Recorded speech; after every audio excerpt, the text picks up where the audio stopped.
Once again, hello everyone, this is Manoj and today we are talking about second gas law which we call Charles law. Guys अगर मैं previous session की बात करता हूं तो previous session में हम लोगों ने देखा था बॉयल्स लॉ जिसमें हमने टेम्परेचर को कांस्टेंट किया था for a given mass of a gas और हमें पता चला था that pressure is inversely proportional to volume. आज हम बात करेंगे गैस लॉ के सेकेंड लॉ की which we call Charles law. उसे स्टार्ट करने से पहले मैं आपको बता दूं कि गैस लॉ में हम तीन चीजों की बात करते हैं. The first one is known as pressure, the second one is known as temperature and the third one is known as volume. So guys Charles law की अगर मैं बात करूं तो चार्ल्स लॉ कहता है at constant pressure for a given mass of a gas, for a given mass of a gas. क्या बोला मैंने? चार्ल्स लॉ कह रहा है at constant pressure for a given mass of a gas आपका जो वॉल्यूम होता है गैस का is directly proportional to temperature. अगर मैं प्रेशर को कांस्टेंट कर देता हूं तो आपका वॉल्यूम इज डायरेक्टली प्रोपोर्शनल निकलता है टेम्परेचर के. इट मींस अगर टेम्परेचर बढ़ेगा तो यहां पे वॉल्यूम क्या होगा? बढ़ेगा. अगर टेम्परेचर घटेगा तो वॉल्यूम यहां पे क्या होगा? घटेगा. अब आपको पता है यहां पे प्रपोर्शन का साइन है. इट मींस यहां पे जब मैं प्रपोर्शन को रिमूव करूंगा then we get a constant and that constant is known as proportionality constant. इसे हम लोग यहां पे क्या कहते हैं? प्रोपोर्शनलिटी कांस्टेंट इसे कहते हैं गाइस. अब कुछ मत कीजिए, इस टेम्परेचर को वॉल्यूम के डिनोमिनेटर में लेके आइए. Then we get V upon T is equal to K and what is that K? K is constant guys. अब सपोज मानिए आपकी मम्मी ने आपको 100 रुपए दिए तो 100 रुपए आपके क्या है? इनिशियल पैसे हैं. It means V1 and T1 आपका यहां पे क्या कहलाएगा? Initial volume and initial temperature. आप उस 100 रुपए को लेके गए दुकान में, आपने खर्चा किया, दुकानदार ने आपको बचे कुचे पैसे वापस किए. तो बचे कुचे पैसे आपके पास क्या है? फाइनल पैसे हैं. इट मींस V2 और T2 यहां पे क्या बन जाएगा? आपका final volume and final temperature. और गाइस ये जो फॉर्मूला मैंने बनाया ये फॉर्मूला है चार्ल्स लॉ का और ये फॉर्मूला तभी लगेगा जब क्वेश्चन में क्या कहा गया होगा? जब क्वेश्चन में कहा गया होगा कि प्रेशर क्या है? Constant. So if pressure is constant then volume of a gas is directly proportional to temperature.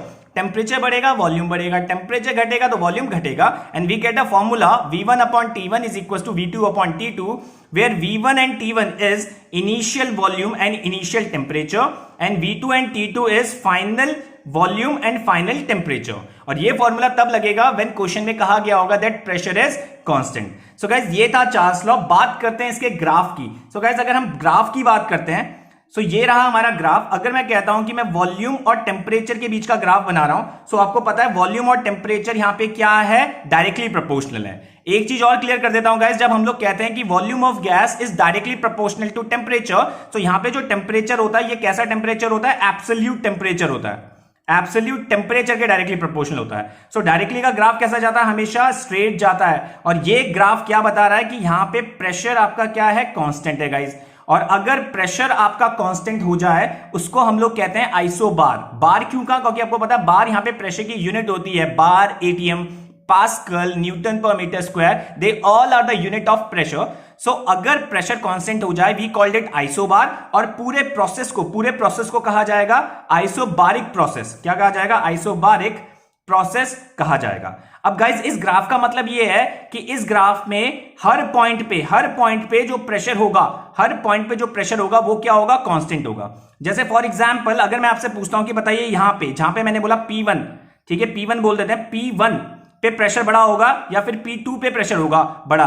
तो आपको पता है गाइज ये एक लाइन है जहां पे प्रेशर क्या है? कांस्टेंट है. तो अगर मैं आपसे पूछता हूं कि बताइए पॉइंट 1 पे प्रेशर ज्यादा होगा या पॉइंट 2 पे, तो आपको पता है कि P1 पे उतना ही प्रेशर होगा जितना P2 पे होगा क्योंकि ये जो कर्व है यहां पे प्रेशर क्या है? कांस्टेंट. तो हर पॉइंट पे प्रेशर की वैल्यू क्या रहेगी? कांस्टेंट. सो हमने क्या देखा? हमने बोला अगर मैं वॉल्यूम और टेम्परेचर, एब्सोल्यूट टेम्परेचर का ग्राफ बनाते हैं देन वी नो दैट कि they are directly proportional. And directly proportional का ग्राफ कैसे जाता है? स्ट्रेट जाता है. एंड दैट ग्राफ, ये ग्राफ हमें क्या बता रहा है? दैट हर पॉइंट पे जो प्रेशर होगा वो कांस्टेंट होगा विच मींस आइसोबार होगा. और प्रोसेस को क्या कहते हैं? आइसोबारिक प्रोसेस कहते हैं. सो हर पॉइंट पे प्रेशर सेम होगा. तो अगर मैं आपसे पूछता हूं बताइए P1 वाला प्रेशर ज्यादा होगा या P2 वाला, इट मींस यहां पे प्रेशर क्या होगा? इक्वल होगा क्योंकि प्रेशर क्या है? कांस्टेंट है. मूव करते हैं सेकंड ग्राफ की तरफ गाइस. तो अगर मैं बात करता हूं यहां पे एक और ग्राफ की विच वी हैव वॉल्यूम और एब्सोल्यूट टेम्परेचर के बीच के ग्राफ की. सो यहां पे हमें दे दिए हैं कुछ कर्व्स 1, 2 एंड 3 कर्व्स हमें दे दिए हैं जिसमें ये है P1, ये है P2 एंड ये है P3। तो अगर आपसे पूछा जाए कि बताइए कौन सा प्रेशर यहां पे बड़ा होगा, सो गाइस बड़ा सिंपल है, देखिए आप कैसे निकालेंगे। आपको मैंने एक फॉर्मूला बताया था that PV is equal to NRT। तो आप कुछ मत कीजिए, इस प्रेशर को नीचे भेजिए, तो वॉल्यूम क्या निकलेगा, वॉल्यूम निकलेगा NR अपॉन में क्या आ जाएगा P, और ये हो जाएगा मल्टीप्लाई बाय T। तो गाइस ये जो आपको यहां पे दिख रहा है NRP, ये आपका क्या है, K है। ये क्या है आपका K है, that K is known as proportionality constant. ये आपका K है, तभी तो ये फॉर्मूला बना V is equal to KT। So guys यहां से आपको देखो, इस फॉर्मूले से, ये जो फॉर्मूला हमने ऊपर बनाया है, यहां से क्या पता चल रहा है, यहां से पता चल रहा है कि जो वॉल्यूम होता है और जो प्रेशर होता है उनमें इनवर्सली प्रोपोर्शनल का ग्राफ बनता है। इनवर्सली है, इट मींस जिसका वॉल्यूम ज्यादा होगा उसका प्रेशर क्या होगा, कम होगा। सो यहां पे आइए देखिए, इसका वॉल्यूम सबसे ज्यादा है, तो जिसका वॉल्यूम सबसे ज्यादा उसका प्रेशर सबसे कम, और जिसका वॉल्यूम सबसे कम P3 का वॉल्यूम सबसे कम है, इट मींस उसका प्रेशर क्या होगा, सबसे ज्यादा। सो यहां पे P3 जो होगा वो ग्रेटर होगा P2 से, and P2 is greater than P1। So guys मैंने क्या बोला, आपको एक ग्राफ दिया P और एब्सोल्यूट टेम्परेचर के बीच में, वॉल्यूम और एब्सोल्यूट टेम्परेचर के बीच में, जिसमें आपको बताना है कि कौन सा प्रेशर यहां पे ज्यादा होगा। सो सिंपल सा फंडा है, आपको पता है वॉल्यूम और प्रेशर में इनवर्सली का ग्राफ होता है। सो यहां पे जिसका वॉल्यूम ज्यादा होगा उसका प्रेशर क्या होगा, कम। सो सबसे ज्यादा वॉल्यूम P1 का है, V1 का, ये P1 वाले का, इट मींस इसका प्रेशर क्या होगा, सबसे कम। जिसका वॉल्यूम सबसे कम उसका प्रेशर क्या होगा, सबसे ज्यादा। तो P3 का प्रेशर सबसे ज्यादा और P1 का प्रेशर क्या होगा, सबसे कम। सो गाइस आई होप आपको ये समझ में आ गया होगा। चलिए मूव करते हैं और थर्ड ग्राफ को समझते हैं। सो अगर आपको कहा गया प्लॉट अ ग्राफ, आपको एक ग्राफ बनाना है between log V versus log T। सो अगर मैं log V और log T के बीच के ग्राफ की बात करूं तो कैसे प्लॉट होगा ये ग्राफ, देखिए बड़ा सिंपल है। मैंने कहा आपको पता है V जो होता है वो डायरेक्टली प्रोपोर्शनल होता है टेम्परेचर के एट कांस्टेंट प्रेशर। सो अगर मैं इस प्रोपोर्शन साइन को यहां से रिमूव करता हूं, then we get a constant K। हमें यहां पे क्या मिलेगा, एक कांस्टेंट K मिलेगा। बोथ साइड लॉग ले लीजिए, बोथ साइड लॉग। जैसे ही हम बोथ साइड लॉग लेंगे बच्चों, तो हमें यहां पे मिलेगा log V is equal to log KT। ठीक है, और आपको पता है ये log V ऐसी रहेगा। आपको पता है यहां पे एक फॉर्मूला लगता है log M इंटू N का, जो फॉर्मूला होता है log M plus log N। सो यहां पे इस फॉर्मूले को मैंने खोल दिया, इसको कुछ इस तरीके से लिख लेते हैं। ये रहा आपका log V is equal to, इसको मैंने लिखा log T plus log K। और आपको पता है जब भी हम कोई ग्राफ बनाते हैं उसको स्ट्रेट लाइन की इक्वेशन से कंपेयर करते हैं। स्ट्रेट लाइन की इक्वेशन क्या होती है, y is equal to mx plus c। y मतलब y एक्सिस पे क्या होगा आपके पास, log V होगा। x एक्सिस पे आपके पास क्या होगा बच्चों, यहां पे log T होगा। इंटरसेप्ट आपके पास क्या है, यहां पे log K है, और स्लोप आपके पास यहां पे क्या है बच्चों, 1 है। क्लियर है। तो अगर मैं इसके ग्राफ को प्लॉट करता हूं गाइस, सो ये रहा मेरा ग्राफ किस किस के बीच में, log V और log T के बीच में। तो आप देख रहे हैं यहां पे जो स्लोप है वो पॉजिटिव है। स्लोप क्या आया है, यहां पे 1 आया है, और पॉजिटिव का स्लोप हमेशा कैसे जाता है, इस तरीके से ये स्लोप जाएगा गाइस, जिसमें ये जो डिस्टेंस है इसे हम लोग क्या कहेंगे, log K कहेंगे, which is known as intercept. इसे हम लोग कहते हैं इंटरसेप्ट। log V कौन सी डायरेक्शन में है, y एक्सिस में है। x एक्सिस में कौन है आपके पास, log T है। और स्लोप, अगर मैं इसका यहां पे स्लोप निकालता हूं, क्या निकालता हूं, स्लोप अगर निकालता हूं, स्लोप यहां पे क्या है, K which we called M भी कहते हैं। तो यहां पे स्लोप क्या हो गया आपका 1।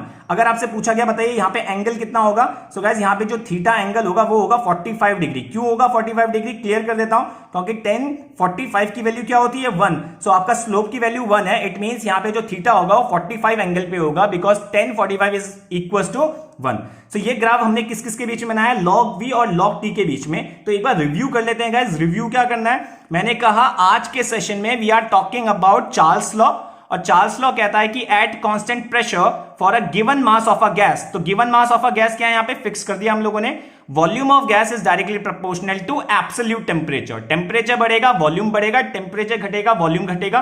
प्रपोर्शन का साइन हटाएंगे, then we get a K, and what is that K, K is proportionality constant. Temperature को नीचे ले जाइए, V upon T is equal to K, and what is that K, K is constant. So V1 upon T1 is equal to V2 upon T2। हमें formula मिल जाता है Charles law का, and ये formula तभी लगेगा जब क्वेश्चन में कहा गया होगा कि प्रेशर क्या है यहाँ पे, कांस्टेंट। अब बात करते हैं ग्राफ की। ग्राफ अगर मैं प्लॉट करता हूं वॉल्यूम और टेम्परेचर के बीच में, तो आपको पता है ये डायरेक्टली प्रोपोर्शनल है, तो ग्राफ कैसा जाएगा, स्ट्रेट जाएगा, और ये ग्राफ रिप्रेजेंट करेगा दैट प्रेशर यहाँ पे क्या है, कांस्टेंट है। प्रेशर कांस्टेंट मतलब आइसोबार। पूरे प्रोसेस को हम लोग यहाँ पे कहते हैं आइसोबारिक प्रोसेस। अब गाइस अगर इस ग्राफ में मैं आपसे पूछूं कि बताइए P1 वाला प्रेशर ज्यादा होगा या P2 वाला प्रेशर ज्यादा होगा, तो आपको पता है इस ग्राफ में हर पॉइंट पे प्रेशर सेम है, तभी तो हम कह रहे हैं प्रेशर कांस्टेंट। इट मींस यहां पे P1 किसके इक्वल होगा, P2 के इक्वल होगा। वहीं पे अगर मैं एक और ग्राफ की बात करता हूं जिसमें हम प्रेशर और टेम्परेचर, वॉल्यूम और टेम्परेचर के एक ग्राफ की, जिसमें हमें बताना है कि P1 वाला बड़ा होगा, P2 बड़ा होगा या P3 वाला प्रेशर बड़ा होगा, तो बड़ा सिंपल है। देखिए PV = nRT, ये फॉर्मूला आप याद रखिए। यहां से आप प्रेशर को नीचे भेज दीजिए, तो ये जो पूरा बचा nR/P, ये K के इक्वल होगा, तभी तो आता है आपका चार्ल्स लॉ V = KT। तो यहां से आपको पता चल रहा है वॉल्यूम और प्रेशर इनवर्सली प्रोपोर्शनल है, मतलब जिसका वॉल्यूम ज्यादा होगा उसका प्रेशर कम होगा, जिसका वॉल्यूम कम होगा उसका प्रेशर ज्यादा होगा। सो P3 is greater than P2 and P2 is greater than P1। सो ये था सेकंड ग्राफ। चलते हैं थर्ड ग्राफ की तरफ। अगर आपको बोला गया plot a graph between log V and log T, so आपको पता है चार्ल्स लॉ कहता है कि volume is directly proportional to absolute temperature at constant pressure. Proportion को हटाओगे K मिलेगा, बोथ साइड log ले लीजिए, तो log V log KT। यहां पे फॉर्मूला लगेगा log M into N का, which is log M plus log N। अब इस इक्वेशन को स्ट्रेट लाइन की इक्वेशन से कंपेयर कीजिए, y = mx plus c। सो y एक्सिस पे आपका होगा log V, x एक्सिस में देखिए आपके पास log T है, इंटरसेप्ट आपका क्या है log K, और स्लोप यहां पे क्या है आपका 1। सो आपका जो स्लोप है वो यहां पे पॉजिटिव है। सो गाइस इसका मतलब ये है कि आपका ग्राफ भी पॉजिटिव जाना चाहिए। तो पॉजिटिव कैसे गया, इस तरीके से स्ट्रेट, जिसमें ये रहा आपका इंटरसेप्ट, स्लोप क्या है यहाँ पे 1 है, एंगल अगर पूछा गया तो 45 डिग्री होगा, क्योंकि 1045 की वैल्यू क्या होती है, 1 होती है। सो गाइस ये था चार्ल्स लॉ का इंट्रोडक्शन। आई होप आपको समझ में आ गया होगा। चलिए मूव करते हैं इसके न्यूमेरिकल्स की तरफ। सो गाइस अगर मैं बात करता हूं न्यूमेरिकल की, तो ये है हमारे पास फर्स्ट न्यूमेरिकल, जिसमें बोला गया है कि अ सैंपल ऑफ गैस, आपके पास एक सैंपल ऑफ गैस है जो कितना वॉल्यूम ऑक्यूपाई कर रही है, 1.5 लीटर। इट मींस ये यहाँ पे V1 होगा। वहीं पे कितने टेम्परेचर पे, टेम्परेचर है 25 डिग्री सेल्सियस, तो ये आपका यहाँ पे क्या होगा, T1 होगा। और आपको पता है टेम्परेचर को हमेशा किस में रखना है, केल्विन में रखना है। कैसे रखेंगे, डिग्री सेल्सियस में 273 प्लस कर देंगे, then we get a kelvin. क्या मिलेगा हमें, टेम्परेचर केल्विन में मिलेगा। क्यों केल्विन में निकाल रहे हैं, क्योंकि टेम्परेचर की स्टैंडर्ड यूनिट केल्विन होती है। आगे चलते हैं। If the temperature is raise to 60 degree, अगर मैं टेम्परेचर को 60 डिग्री तक बढ़ा देता हूं, इट मींस ये क्या है मेरे पास यहाँ पे T2।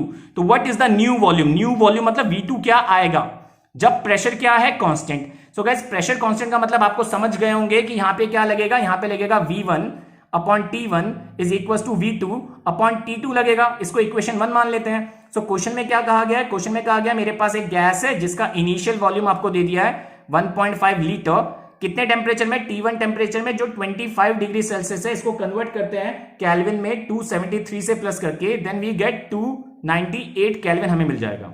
उसने कहा अगर मैं टेम्परेचर बढ़ा देता हूं 60 डिग्री तक, तो 60 प्लस 273 कीजिए, सो आपको यहां पे मिलेगा 333 केल्विन।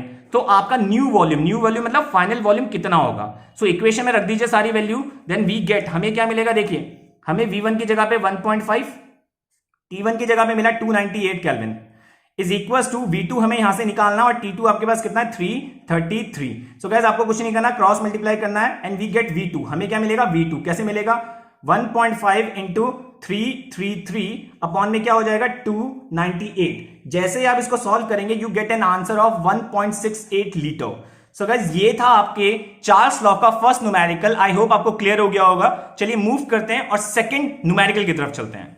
सो गाइस यहां पे मेरे पास सेकंड न्यूमेरिकल है जो कह रहा है कि मेरे पास सैंपल ऑफ हीलियम है।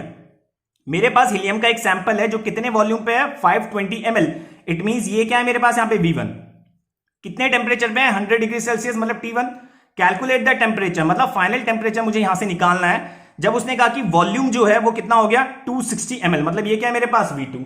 सो कैसे निकालेंगे, प्रेशर कांस्टेंट है तो सारी चीज गिवन लिख लेते हैं। देखिए मेरे पास V1 कितना है, इनिशियल वॉल्यूम 520 ml है, कितने टेम्परेचर पे, 100 डिग्री सेल्सियस। इट मींस 100 को हम 273 से प्लस करेंगे एंड वी गेट 373 केल्विन हमें मिल जाएगा। वहीं पे उसने क्या कहा, कैलकुलेट द टेम्परेचर, मतलब मुझे T2 निकालना है। कब निकालना है, जब final pressure, final volume V2 कितना हो गया है मेरे पास, 260 ml हो गया गाइस। ठीक है, प्रेशर कांस्टेंट है तो फॉर्मूला लगाइए, V1/T1 is equal to V2/T2।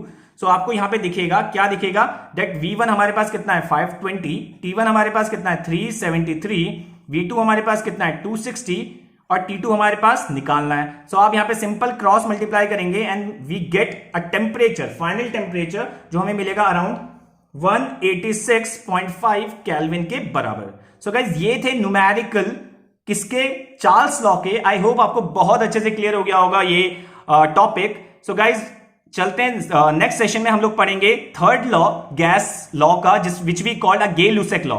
So guys next session में हम लोग देखेंगे गे Lussac law. So I hope तब तक के लिए थैंक यू सो मच।